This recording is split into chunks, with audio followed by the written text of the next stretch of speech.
Hey everyone, welcome to the Note Investor Podcast. I'm Dan Deppen, and today I'm going to be bringing you some of the lessons learned from the recent paper source seminar that I attended in San Antonio. So this was a really interesting seminar. I've been to the paper source conference in the past, but I never heard Tom Henderson speak. So Tom Henderson's known as the Note professor. He's been active in the note business for like 40 plus years, and I had never really had the opportunity to listen to him teach. And it sounded like this was going to be the last seminar that he was going to be doing.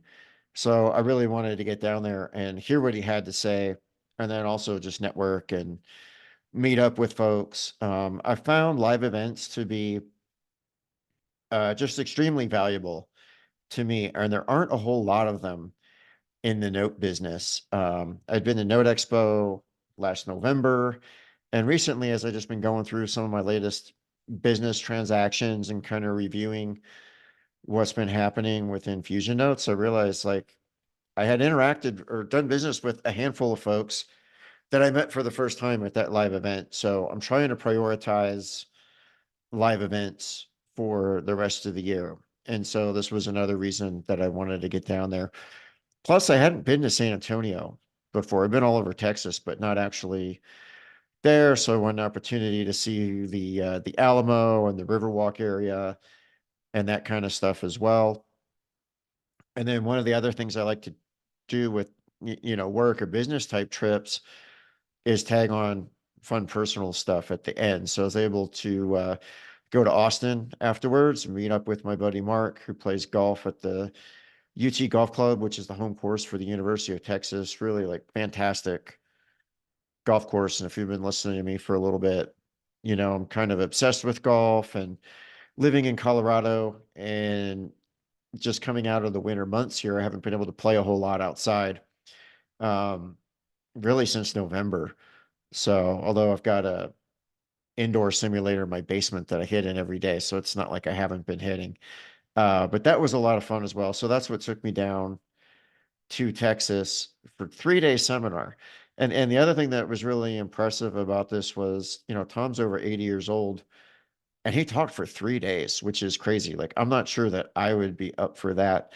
Um, I just wrapped up our first note investing virtual workshop here recently and pre-recorded most of that content. And that was 3 days of content. But even pre-recording it, like in 1 hour batches, was a heck of a lot of work. And took a bit of energy. So really kudos for Tom to be able to do that for 3 days, particularly at his age. So I was pretty impressed with that. So, getting into the meat of some of the things I learned and some of the things I talked about is one, like Tom is a really interesting dude. He's been around the block a long time. He has a lot of sayings and things that he likes. As he was giving deal examples, and there was a big emphasis on creative finance.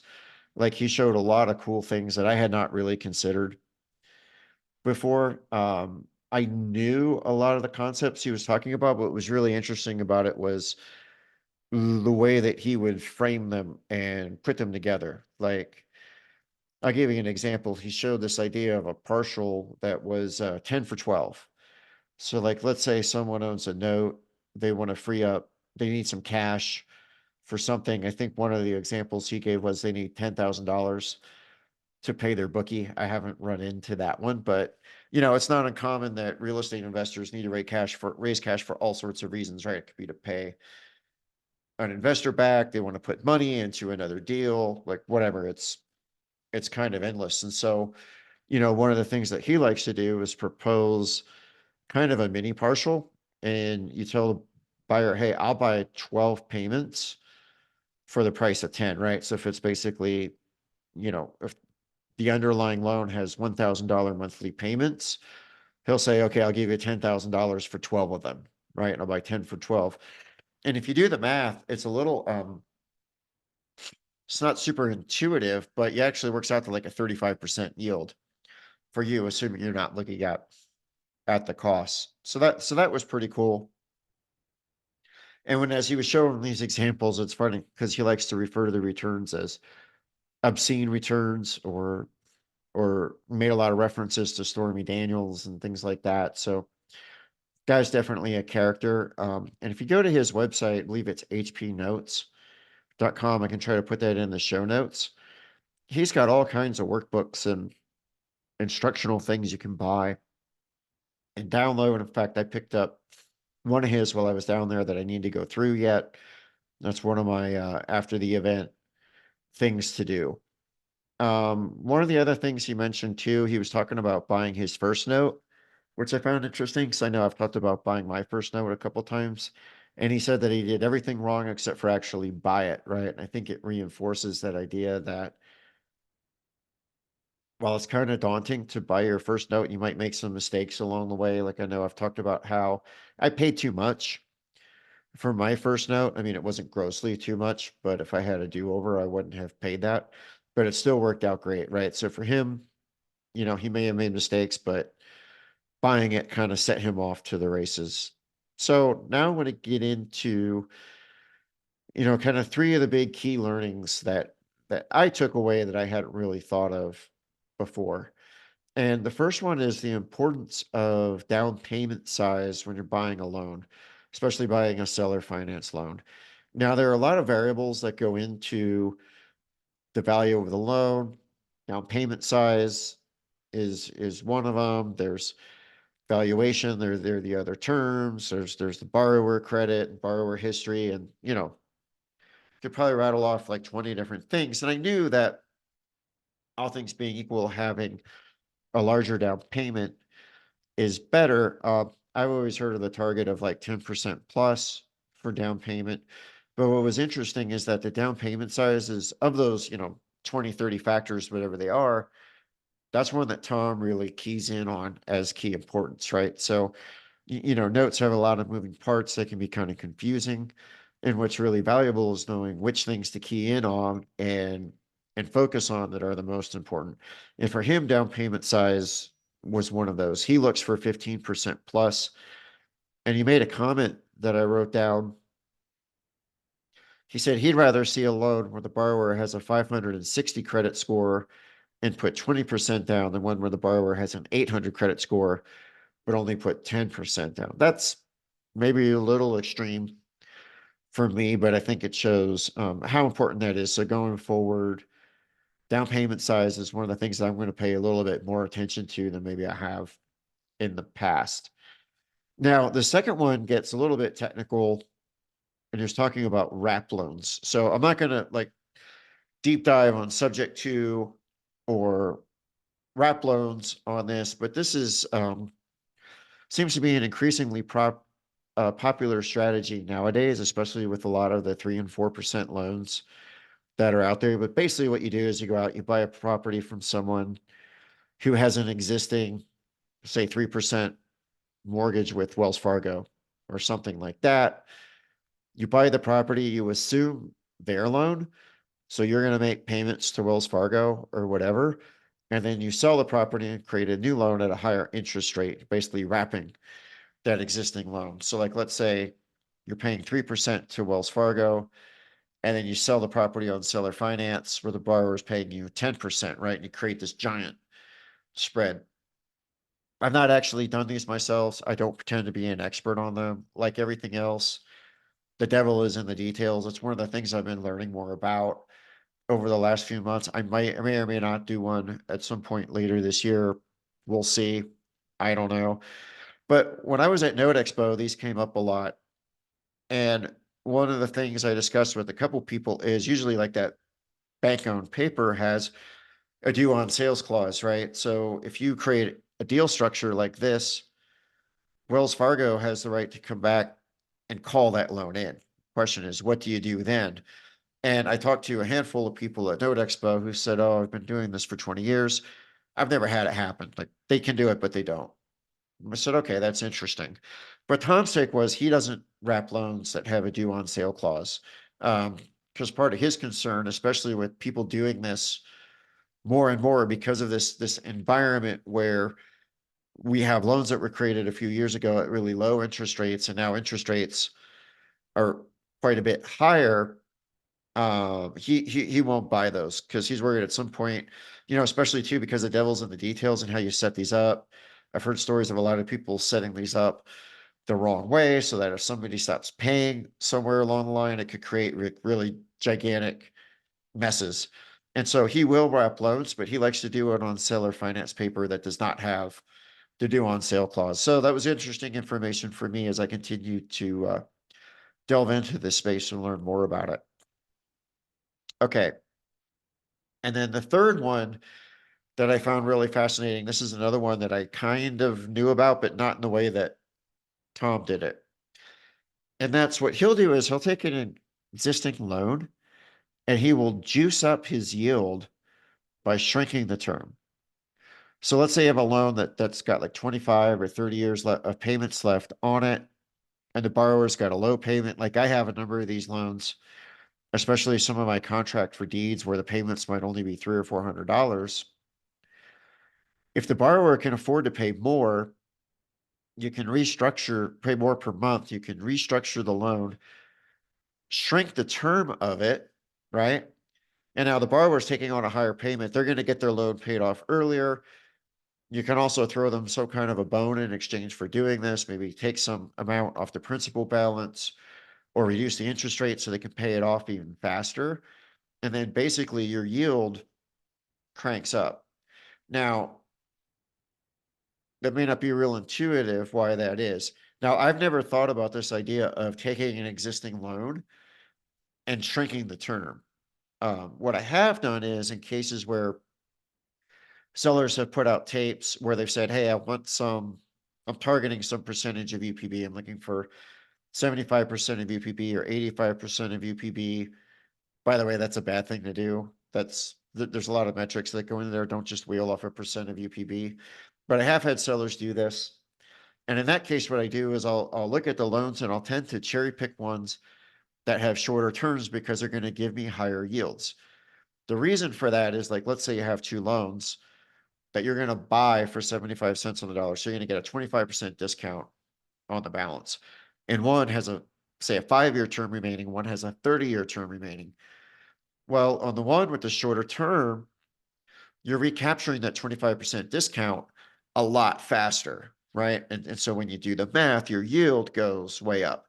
So I've thought about this concept before on the front end when buying loans, but it was kind of eye-opening to me that I may be able to go into my existing portfolio, and if it makes sense for the borrower or the borrower is willing to cooperate, I can restructure those and shrink the terms, and I can really juice my yield. And that can be good for the borrower as well because they're going to get it paid off faster that way. And then because you're getting such an increase in yield, you can also give them some more favorable terms. So it's another one of those win-win scenarios that we find so often in note investing. So those were three of the big things. There was just a lot of else. It was 3 very busy days altogether, and I can't begin to rattle off like all the things I learned, but there was quite a bit. Um, like I mentioned, part of the reason I went down there was for networking. I did, make a number of new friends who I think will be good sources of notes. Like one in particular, I think will be a great source of deals in the future. And I had no idea this guy existed. The other interesting thing about live events, right? Especially with some of the more seasoned crowd of note investors, a lot of these people are not online, but they'll show up to some of these live events, and that's kind of where you got to go to find them. They're not necessarily going to be active on Facebook groups or creating email lists and sending out emails, letting people know what's going on and when they have deals and things like that. Overall, the crowd was pretty cool. They said you had a mix of some of these like very seasoned, highly experienced people, a lot of whom had really specific business models that were kind of unique. And then there were a lot of people that were brand new, who were referred by other people who were in the group. So pretty cool crowd. Some of the other interesting wisdom that Tom imparted on us over the course of the week. He talked about there's this magical like 7% money, like kind of the holy grail for real estate investors. If you had an investor that'll accept like a 6 or 7% return in their IRA, that's great because it's cheap money for you. But he said that, if you can get 7% money, that's actually no good because it's going to be a one-off, right? That's not necessarily fair to them. And what Tom emphasized is he wants all his counterparties, whether it's an investor that's funding one of his deals or someone he's buying a note from or selling a note to walk away really excited, right? And Tom is a guy who, has definitely demonstrated. I always talk about playing a long game. Well, Tom's demonstrated playing a really long game in notes over 40 years. And I think one of the ways you do that, right, is you don't go around trying to like get one over on people, because if you do, it's going to be a one-off thing, right? We want to create deals that are good for everybody so that we can do it again and do it again and do it again. He made a lot of references to J.G. Wentworth, and I'd kind of forgotten about those commercials. I don't know if they're still on or not. I don't watch a ton of TV these days outside of sports. Um, but J.G. Wentworth used to run all these commercials where they would buy like, I believe like lottery winnings or structured settlement. So really any payment stream where somebody's like getting payments every year for a number of years. If they want cash now, they will basically discount that and give them a lump sum. And that's really all we're doing with notes, right? Like we're buying income streams and we're discounting them to some risk appropriate yield that makes sense for us. And we're getting the seller cash that they may want now for something else instead of owning the note. So that was cool. He also emphasized that yields are not realized until payoff. So he did a lot of pricing calculations um, throughout, but he mentioned that, these are kind of theoretical, right? Like this is what you will get if, say, for a performing loan, the borrower makes every payment from now until the end of the term all on time. In reality, that never happens, right? Like either the loan, God forbid, could go non-performing. You may have to deal with that. Or even if it keeps performing, they're generally going to pay the loan off earlier, in which case you're probably going to get a higher yield. So when we're doing pricing calculations, looking at yields, we got to realize like these are targets. The reality is always going to be a little bit different. He also said that balloons are for clowns. He does not like balloon payments. I agree with him on this one. I haven't had a lot of involvement in loans with balloon payments, but the idea is, say somebody structures a loan and there's a 5-year balloon or 10-year balloon or whatever. I guess with the theory that the borrower is going to refinance or have a windfall or do something, then if you're so convinced the borrower is going to be able to do something in a couple years, why don't they just do that now, right? You're kind of creating balloons are, sometimes creating potential problems or time bombs. So that's something that he's not a fan of. He did a lot of diving deep on partials. Partials are something I've been talking a little bit more about. He also talked about different structures for how to handle an early payoff in the event of a partial. It's something honestly I hadn't thought about a whole ton because while I've done a few partials, most of instead of that, I've been mostly hypothecating loans. And so when I've hypothecated loans and a loan pays off early, which actually just had very recently, I had a little bit of a windfall when a borrower paid off early with a hypothecated loan. It's pretty simple to know what to pay back the investor with the hypothecated loan because I know the principal balance of that loan at the time. It's super straightforward. Partials can get a little stickier, and there's different ways that you can set them up. So it's something to think about up front. And then, there were a couple areas that I disagreed with Tom on. One was he said that, no one ever got put in jail for making a low offer. Like he's okay with coming up with his offer and submitting it, even if it, turns out to be on the low side. Um, I'm not a huge fan of that. If I do my pricing calculations and I come up with a number that I'm pretty convinced the seller is not going to accept, usually I just won't submit it because I don't want to admit the seller, or I don't want to annoy the seller, or I might have a conversation with the seller and say, well, here's how I'm looking at it. Here's how it's coming up. Like, how do you see things? And try to work something out. But I don't like to intentionally submit what I think is a lowball offer because I know when I receive those when I'm selling, I get a little annoyed at that myself. It's not like I blackball anybody or anything like that, but Like I know when people have submitted those to me, it gives me the impression that they're not serious. Like that's kind of my takeaway from it. And I don't want to generate that impression to sellers. And then the other area that I disagreed with, he had a whole section on negotiation, which I found fascinating. When I was in business school doing my MBA, I took a whole class on negotiation. I followed Chris Voss, who's a really interesting read. His book, Never Split the Difference, which is one that I highly recommend. He used to work for the FBI. He was a hostage negotiator, like negotiating with terrorists. So he does like the highest stakes possible negotiation, and then he breaks it down into business settings. But one of the things that Tom advocated there was it's called bulwarism. So bulwarism comes from a former CEO of GE named Bulwer, and his negotiation strategy was he would make a take it or leave it offer, and that was it. His strategy was basically not to negotiate, right? So if GE was looking to buy something or sell something, he would say, here's my price, take it or leave it. And that was it. Um, when I actually took that course in business school, they talked about this method and kind of why it's not the best strategy, right? It's just overly rigid. What happens if you're close to making a deal? Or a lot of deals aren't going to get done that you would like to get done. And if you want to make sure deals happen, that might actually encourage you to make offers that are sub-optimal. So it just feels like you're kind of giving up degrees of freedom and room to maneuver. So that was one area I disagreed. And then the last like kind of high level takeaway that I agreed with a lot was he mentioned several times that note investing is like a crock pot. It's not a microwave, and that gets back to that thing we talked about in the beginning of playing a very long game, right? Notes is not get rich quick. It's not the microwave. You put something in, and 30 seconds later, you've got something, right?